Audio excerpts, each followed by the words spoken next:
Live mula sa GMA Network Center, 20 taon nang nakatutok.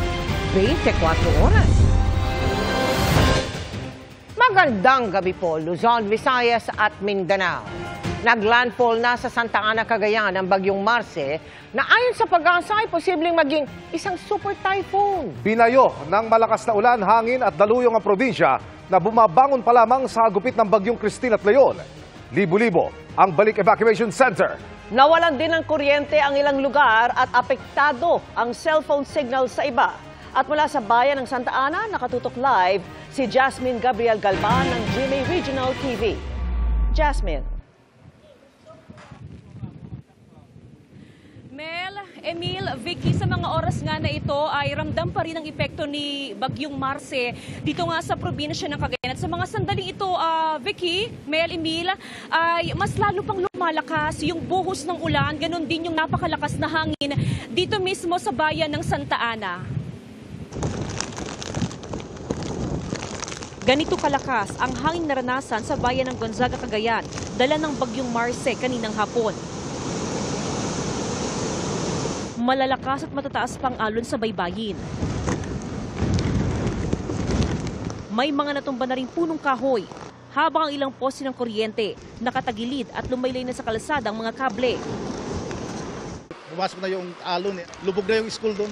Sa sobrang lakas ng hangin mga kapuso ay epektado na ng storm surge ang ilang kabahayan dito sa Barangay Caruan, Gonzaga, Cagayan. Yung tubig mga kapuso o yung daluyong mula sa dagat ay dumiretso na dito ho sa isang eskwelahan. Makikita ho ninyo yung tubig ay patuloy pong tumataas at apektado na ho ang paaralan po na ito.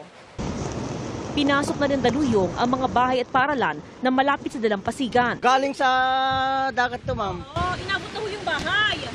Oo, ma'am. Ano yun? Talaga malakas naman ang alon, ma'am. Ba't hindi pa ho kayo lumikas? Nakasanayan namin na dito, ma'am.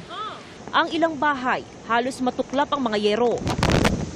Meron ding nilipad mula sa isang establishmento. Malakas din ang ulan sa bayan ng Camalaniugan, kung saan halos umabot na sa katuturan, Mabangok Bridge ang tubig. Nawalan na rin ng supply ng kuryente sa ilang bayan sa probinsya, gaya ng Santa Ana, Bugay, Lasam, Lalo, Bagao at Alakapan. Pahirap pa naman ang communication line sa bayan ng Calayan. As of 10 a.m. ngayong araw, mahigit 5,000 pamilya na inilikas at nasa mga evacuation center. Kabilang sa kanila si Aling Merlita, nakasama ang kanyang mga kapatid, anak at apo na lumikas kagabi. Mahirap din sa Caruan. Pero may mga residente ring ayaw iwan ng kanilang mga bahay gaya ni Chinky. Natatakot kaming iwanan tong mga bahay namin, ma'am. Sa bayan ng Santa Ana, kung saan naglandfall kaninang 3:40 ng hapon ng Bagyong Marce, puwersahan ng inilikas ang mahigit sa 100 pamilya sa Barangay Palawig. Natatakot naman sila kasi kagaya nung nakaraang bagyo, ang laki ng ulan, nakarating sa mga bahay nila. Patuloy na nakamonitor ang otoridad sa iba't ibang bayan sa Cagayan. Mahigpit din ang monitoring sa antas ng tubig sa Cagayan River na lampas na sa alert level.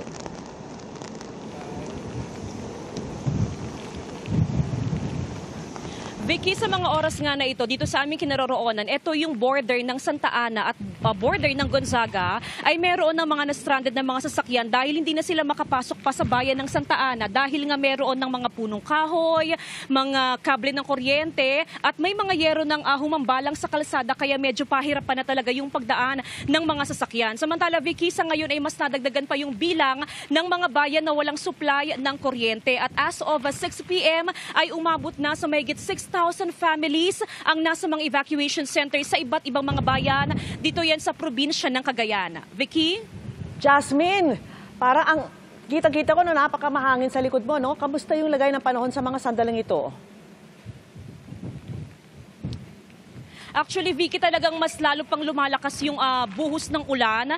Ganon din yung hangin ay talagang kung kailan gumabi, ay talagang mas ramdam namin dito sa bayan ng Santa Ana yung tindi o yung hagupit nga ni Bagyong Marcy. Actually, Vicky, doon sa ating pinagmulan kanina, around 5:30 p.m. sa bayan ng Gonzaga, dire-diretso tayo sa bayan ng Santa Ana, ay matindi talaga yung hagupit ng Bagyong Marcy, Vicky. Paano naman yung mga residenteng hindi lumikas? Paano sila ngayong gabi?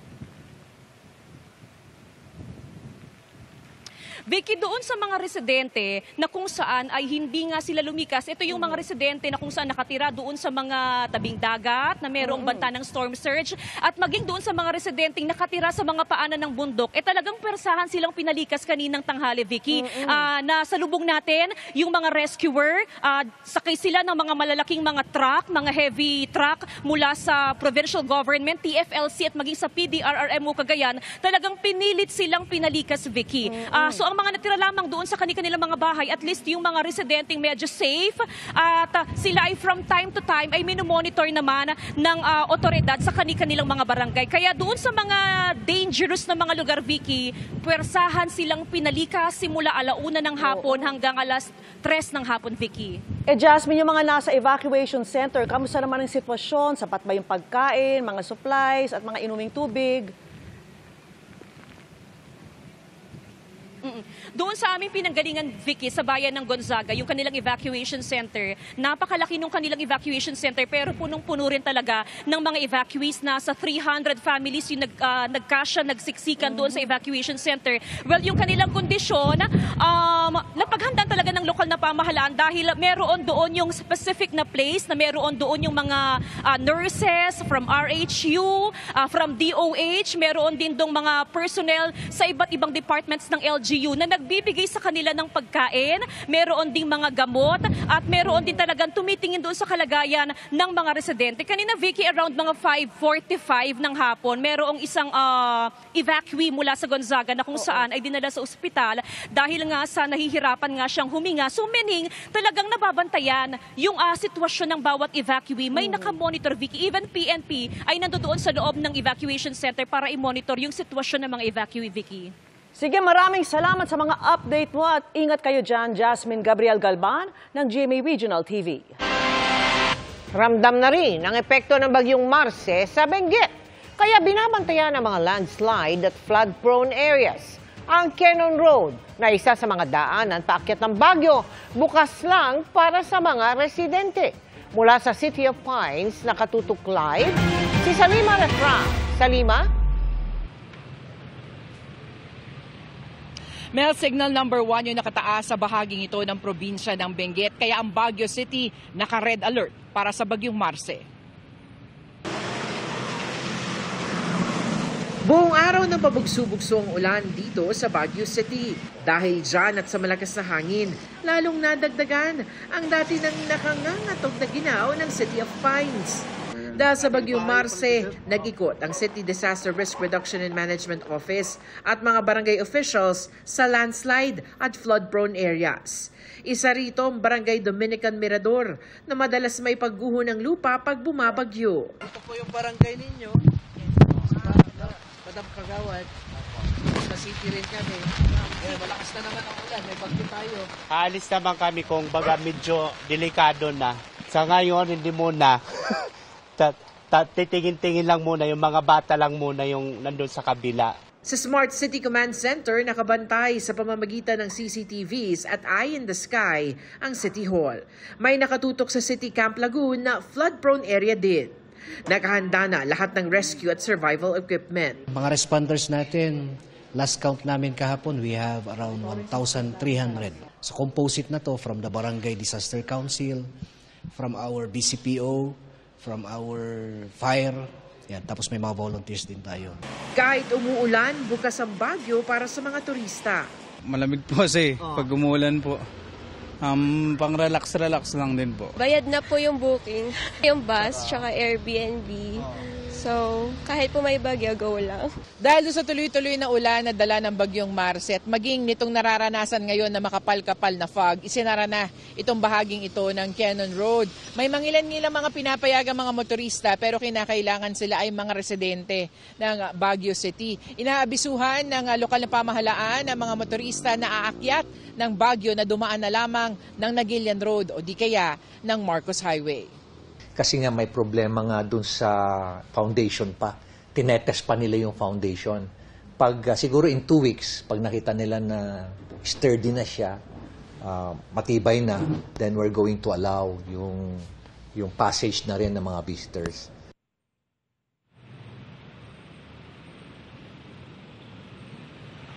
Mel, sa mga sandalingang ito ay nakakaranas tayo ng pag-ambon dito sa Baguio City. Kaya abiso ng lokal na pamahalaan sa mga residente ay manatiling naka-alerto, lalo sa Taya ng Pag-asa ay may pag-ulan ngayong gabi hanggang bukas ng umaga. At manatili daw pong nakaantabay kung sa anunsyo kung may pasok o wala ang mga estudyante bukas. Yan muna ang latest mula nga dito sa Baguio City. Mel. Maraming salamat sa iyo, Salima Refran. While I concede this election, I do not concede the fight that fueled this campaign. Opisyal nang nag-concede o tinanggap ni U.S. Vice President Kamala Harris ang resulta ng 2024 U.S. presidential elections. Ilang oras yan matapos naman ipagpasalamat ni dating U.S. President at ngayon President-elect Donald Trump ang pananaig sa bilangan ng electoral votes. Ayon sa projection ng news agency na Reuters, meron ng 294 electoral votes si Trump. Lagpas sa 270 ng mayorya ng electoral votes. 223 naman ang nakuha ni Harris. Hear me when I say, the light of America's promise will always burn bright. As long as we never give up and as long as we keep fighting. Sa eleksyon, puno muli ng pagkakahati, idiniin ni Harris sa mga taga-suporta ang pagtanggap sa resulta. A fundamental principle of American democracy is that when we lose an election, we accept the results. In our nation, we owe loyalty not to a president or a party, but to the Constitution of the United States. Ilan sa mga nakikinig sa talumpati, di napigil ang emosyon. On the campaign, I would often say, when we fight, we win. But here's the thing. Sometimes the fight takes a while. That doesn't mean we won't win. Nakipag-usap na rin siya sa kampo ni na Trump. Tinawagan na rin ni U.S. President Joe Biden si Trump para batiin sa kanyang panalo. Inanyayahan din ni Biden si Trump sa White House para sa mas maayos na transition ng administrasyon. Kinumpirma ng panig ni Trump ang imbitasyon, sabay sabing malapit na itong mangyari. Para sa GMA Integrated News, Sandra Aguinaldo, Nakatutok, 24 Oras. Nabuhayan ng Pag-asa ang mga kaanak ng mga napatay sa Duterte drug war sa pagbuo ng Department of Justice ng task force na tututok sa umunoy kaso ng extrajudicial killings. Git ng DOJ, walang sasantuhin at papanagutin ang lahat ng mapapatunayang sangkot. Nakatutok si June Veneracion. Hanggang ngayon, nararamdaman ko pa yung sakit. Araw lang ang pagitan ng mapatay sa umano'y operasyon kontra droga. Ang dalawang anak ni Arsenia Chico, 7 taon ang nakararaan. Ang isa, tinaniman umano ng droga at baril. Walang napanagot at nadagdag lang ang mga anak sa mahabang listahan ng mga pinatay. Pero ngayong nauungkat muli ang mga umano'y extrajudicial killing o EJK sa Duterte drug war. Nabuhayan ng loob si Aling Arsenia. Gusto ko po talagang lumaban. Gusto ko pong mabigyan ng katarungan yung pagkamatay nila. Sa utos si Justice Secretary Crispin Rimulya, binuo na ngayon ang task force para imbestigahan ang mga umano'y EJK. Walaan niyang dapat santuhin at dapat panagutin ang lahat ng may kinalaman sa pagpatay ng mga abusadong nasa kapangyarihan sa kampanya kontra droga ng nakaraang administrasyon. Sabi ko po sa anak ko nung ilibing, darating ang panahon na mabibigyan ka namin ng katarungan. Siguro po, sana po ito na yung tamang panahon. Nagbigay rin ng bagong pag-asa kay Elizabeth Campo, ang binuong task force ng DOJ. Pinatay daw ng walang kalaban-laban ang kanyang asawa. Masawa ko naglalaban lang. Sabi kakausapin lang. Tapos bigla na lang maririnig mo, putok ng baril. Lagi nung araw, lagi kami pinapasok ng mga pulis. Dahil nga, huwag kami magsalita, magtago kami, huwag kami magreklamo. Ang PNP naman, hinahalungkat na rin ang record ng mga hindi nalutas na kaso ng patayan. Ayon sa tagapagsalita nito, makakaasa ang pamilya ng mga biktima Nagagawin ng kasalukuyang liderato ng PNP ang lahat para magkaroon ng hustisya. Mabigat po ito na hamon po dahil we're talking about thousands of deaths. No matter how long will it take, talagang tatrabahuhin po natin. Para sa GMA Integrated News, June Veneracion, Nakatutok, 24 Oras. Tumangging sumagot si Senador Win Gatchalian kung sa kapatid niya ang sasakyang may plate number na pang-senador, sabay sabing hayaan na lang sa LTO ang issue. Yan ay kahit nakarehistro ito sa kumpanyang pinamumunuan ng kanyang kapatid. Nakatutok si Joseph Morong. Sa CCTV ng MMDA, nahagip ang kontrobersyal na puting luxury vehicle linggo ng gabi sa northbound lane ng EDSA Bus Carousel. Ito ang SUV na may protocol plate 7 na pang-senador na pumasok sa EDSA Busway habang hinaharang ng mga enforcer. Ang sabi ng lumutang na driver ng sasakyan, nagmamadali siya noon pero makikita sa video na dumadaloy naman at hindi traffic sa mga oras na yun. Sa pagharap ng driver sa Land Transportation Office kahapon, lumabas na ang sasakyan ay nakarehistro sa kumpanyang Orient Pacific Corporation, kumpanyang pinamumunuan ni Kenneth Tan Gatchalian, na tumatakbong kongresista sa Valenzuela. Kapatid niya si Senador Sherwin Gatchalian. Sa kapatid niyo po ba yan or sa brother niyo yung sasakyan? Andun na sa LTO yung mga documents no? So iwan na lang natin sa LTO. Posible po kayang sa inyo yung plane pero nagamit lang po ng kapatid. Iwan na lang natin sa LTO, guys. Sa isang pahayag, sinabi naman ni Gatchalian na hindi niya kinukonsinti ang ginawang traffic violation ng Orient Pacific Corporation. Pinatawan na ng 9,000 multa ang driver pero sabi ni Transportation Secretary Jaime Bautista, iniimbestigahan nila ang insidente para alamin kung may dagdag pang pananagutan. Si Senador Raffy Tulfo, chairman ng Senate Committee on Public Services, balak magpatawag ng pagdinig tungkol sa issue. At ang balita ko pala yung violator na yon. Matapos siyang mapara sa Guadalupe, after ilang metro, bumalik ulit sa bus lane. Antigas ng ulo ng taon to. Tila nagiging takaw pasaway ang EDSA busway sa mga gustong tumakas sa traffic sa EDSA. Kaya naiisip ng DOTR bawasan ang mga iniisyong protocol plate sa mga opisyal ng gobyerno. Sabi ni Bautista, may 2 protocol plate na iniisyong LTO kada senador sa ngayon. Para talagang yung plate is to be used only by the official. No? Bagaman ang tanging pinapayagan lamang talaga sa busway ay ang Presidente, Vice-Presidente, Senate President, Speaker at Supreme Court Chief Justice. Decision na ni SP yan. I think si SP will know the best. Pinag-iisipan rin ng Department of Transportation na baligtarin ang daloy ng EDSA Bus Carousel. Halimbawa, sa halip na kasabay yung EDSA Bus Carousel na mga pa-northbound na sasakyan, gagawin itong salungat o patimog. Ito raw ay para maging iwas pasaway ang carousel. Para talagang exclusive na lang yung busway for the buses, no? For public utility vehicles. Tapos yung pintuan ng bus na sa right side din, no? So meron ding mga safety considerations, no? Mas madali po. Bakit? Para hindi po mahirapan sumakay yung mga tao. Pagka binaliktad po kasi, yung mga pasahero hindi na po magkakaroon ng siksikan. Kinakausap na nila ang mga kumpanya na nag-ooperate sa busway at maaaring magkadesisyon kung itutuloy ito bago matapos ang taon. Para sa GMA Integrated News, Joseph Morong, Nakatutok 24 Oras. Nagbabala ang Communications Department sa panibagong modus ng ilang sindikato na nagpapadala ng link na akalaing lehitimo para makapanloko. Sa mga mahilig naman mag-online shopping, may paalala rin ng isang grupo para iwas scam. Nakatutok si Mariz Umali. Aminado si Nevfa na addict na siya sa online shopping.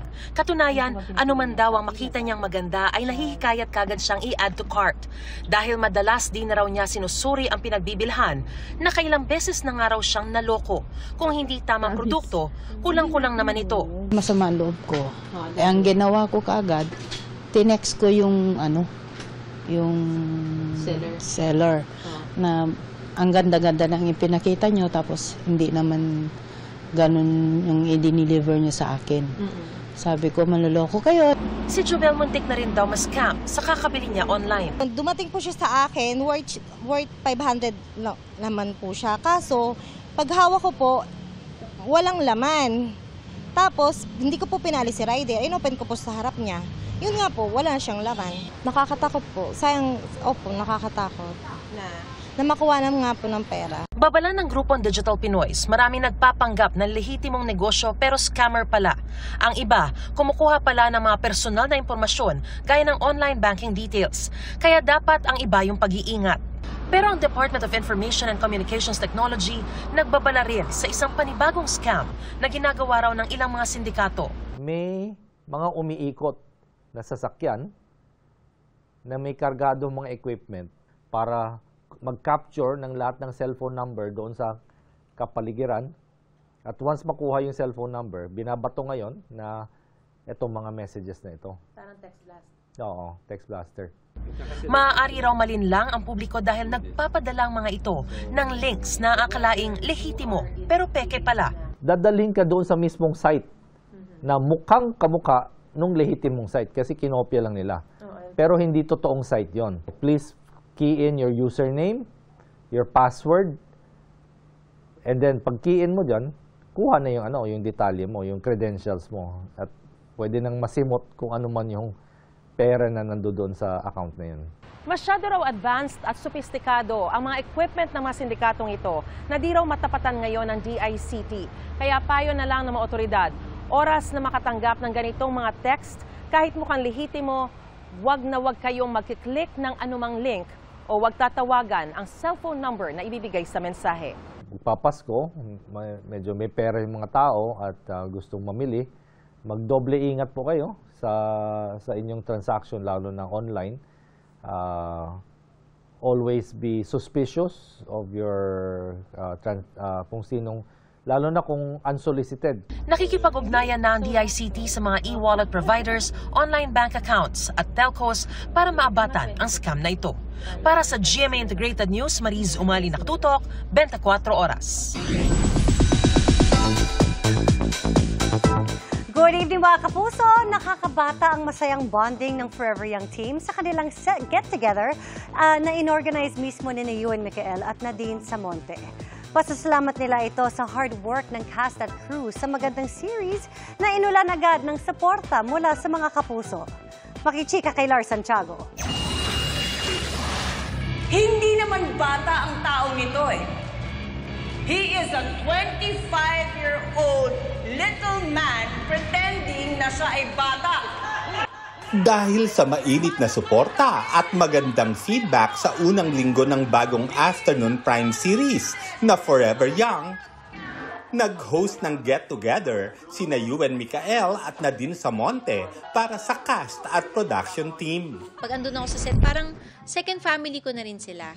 Kaya sabi ko, I want us to get together talaga. Nagpapasalamat po talaga ako kasi first show ko po ito na ako bida. At sobrang saya ko po na pataas na po agad ang ratings. Salamat po sa mga taong nanood ng Forever Young. Binuksan ni Nadine ang kanyang tahanan para sa mga kasamahan sa series. First time nga raw na siya ang naging punong abala sa party. Sobrang excited ko. Kumuha ako ng mobile bar, kumuha ako ng ganyan. Kasi ang laging party dito is kiddie party. So walang ganito. First time talaga. So sobrang excited ko. Tuwang-tuwa talaga ako. Hindi ako mapakali. Kabilang sa mga nakiparty, sina Yula Valdez, Michael De Mesa, James Blanco, Abdul Rahman, Bryce Eusebio, Dan Cruz at Direk Hill Tejada, bukod sa swimming. Nag-enjoy din sa paglalaro ng billiard si Yuen, kahit pa mas malalaki ang kanyang kalaban. Yung first time ko po kasi naglalaro ng billiard. Bata pa ako noon, pero hindi ako ganun kagaling, maliit lang na billiard. Pero nung officially naglaro ng billiard, sa Lolo and the Kid, sa beach, meron doon billiard na may kalaban ng bata. Ginawa ko talaga research ko kung tsaka tinuruan po nila ako. Pati ako, hindi nakalagpas sa hamon ni Yuen. Lars Santiago, updated sa showbiz happening.